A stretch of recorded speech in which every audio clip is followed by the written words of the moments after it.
Salut prieteni! Vreau să facem un clip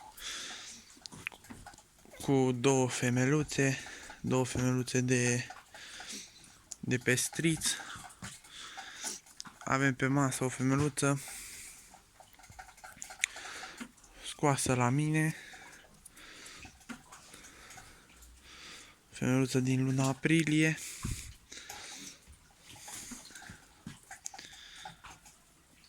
Montată. Sper să-mi dea ceva frumos. Ea are un desen foarte bun.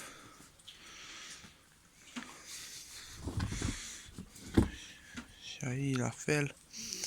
Femeluță puțin mai sperioasă,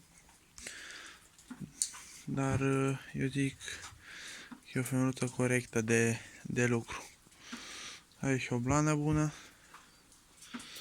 un pic mai lungă, dar totuși are elasticitate și cu un mascul bun trebuie să dea puiilor blană ok. Eu consider o femeluță ok, cu care se poate lucra liniștit.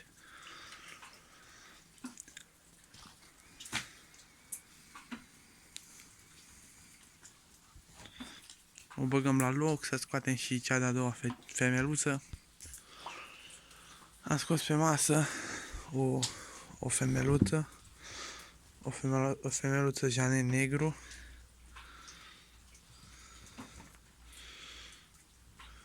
O blană foarte bună pe ea. O femeluță de 6 luni de la bunul meu prieten Mihai Înșoaie.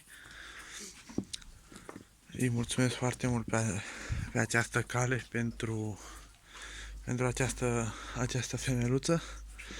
O femeluță bună, după părerea mea, care provine din părinți buni.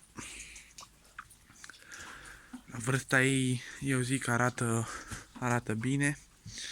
O blană foarte bună și încă mai are puțin de năpârlit. Pe ei, dacă se vede,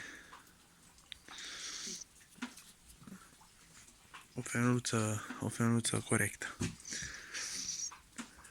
Sper să-mi dea puișori buni și, în primul rând, să fie sănătoasă. Să aibă grijă de pui, că asta e cel mai important. Cam atât și despre aceste două femeluțe. Nu uitați să vă abonați, să dați un like, eu vă mulțumesc și să auzim cu bine.